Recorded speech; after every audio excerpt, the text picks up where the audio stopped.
organisms which includes animals and plants. When you come to plants, there are different types of plants which we come across, which we see in our surroundings. And if you cleanly observe, we see two different types of plants. One is flowering plants and the other one is non-flowering plants. So now we are going to learn about the structure of a flower which we see in the plant which has flowers, which produces flowers.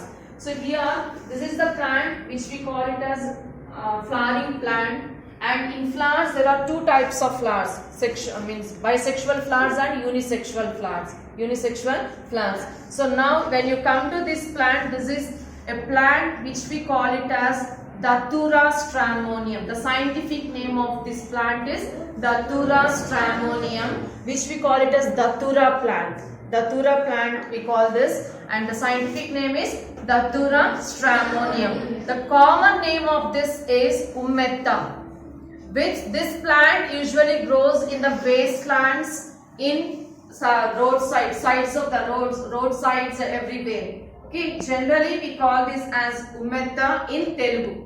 Okay, and when you come to this, each and every plant will have the parts called roots, stems, everything, isn't it? Stems, and this is the stem, we can see this one, and leaves we can see, and this is the flowers. Number of flowers are there, we can clearly observe, and we can see some fruits are also present here.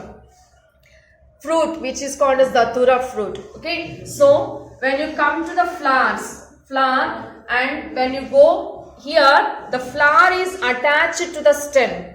With a stalk-like structure. That stalk we call it as pedicel. We call this as pedicel. Okay, can you see this stalk-like structure which you are able to see is nothing but pedicel. Above which the flower will be attached to the stem is called as pedicel. Above the pedicel we can see a swollen part.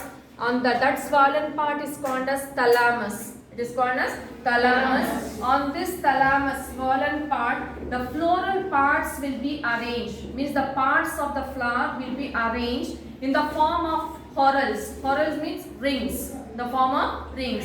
There will be 4 whorls in the flower. Okay, before going to that, we have two types of flowers. One is unisexual and the other one is bisexual. Means bisexual will have both male and female reproductive organs in it, and unisexual will have either one male or female. So this is a bisexual flower which has 4 parts in the form of rings, which will be arranged on the swollen part called as thalamus. The outermost whorl, the outermost ring is called as calyx, which consists of sepals. So the sepals will be always green in color. You can see this one, outermost whorl, which is called as sepals, which will be green in color and 5 in number. Almost 5 in number only. Every flower will be having 5 sepals, which comes under the part called as calyx,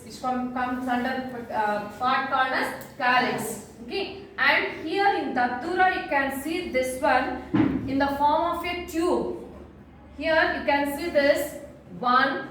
Okay, this is 1, 2, 3, 4. And another one is also 5 are there. Can you see this one? 5 sepals are there. Can you see this? 5 sepals are there. 5 in number, but it will be united in the form of a tube. Forms in the form of a tube. Okay, and this is the outermost whorl which is present in the floral part. And what is the use of this sepals? Means it protects the floral parts while it is in bud stage. The other flower parts will be protected by these sepals in the bud stage. Bud stage means mogga. Okay, in the bud stage. Okay, and the second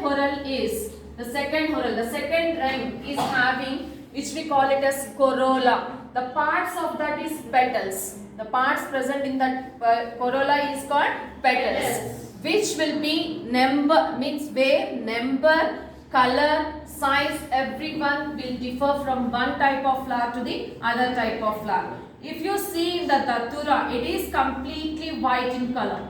So what is the color of the flower here? White. And this is also 5 in number. In datura it is 5 in number. And some it will be in hundreds. Okay, some it will be in hundreds. And this is 5. You can see this one. 1, 2, 3, 4 and 5. This is also united and forms as a tube in this. Okay, so what is the use of this part called corolla, which consists of petals? Means it helps in attracting the insects for the purpose of pollination. For the purpose of pollination. You know what is meant by pollination? Transfer of pollen grains from anther to the stigma. Anther to the stigma is called as pollination. So this second part of the flower, which is called as petals, will help in attracting the insects for the purpose of pollination. For the purpose of pollination. This is the second whorl. And when you come to the third whorl, it consists of the part called as androecium, which is a male reproductive organ. Male reproductive organ. The parts present in that is called as stamens. Stamens. So this in datura flower it will be 5 in number. Datura it will be 5 in number, and the parts present in the stamen is nothing but a stalk-like structure called filament and a bulb-like structure in the above which is called as anther, where it contains anther lobes. Okay, you can see this anther lobes. Each and every anther will have 2 lobes called as anther lobes, and each and every anther lobe will have 2 pollen sacs where pollen grains will be produced, which is a male gamete. Which is a male gamete. You can see this one. Here in this, datura I said no, these are the stamens which we can see. How many are there in this?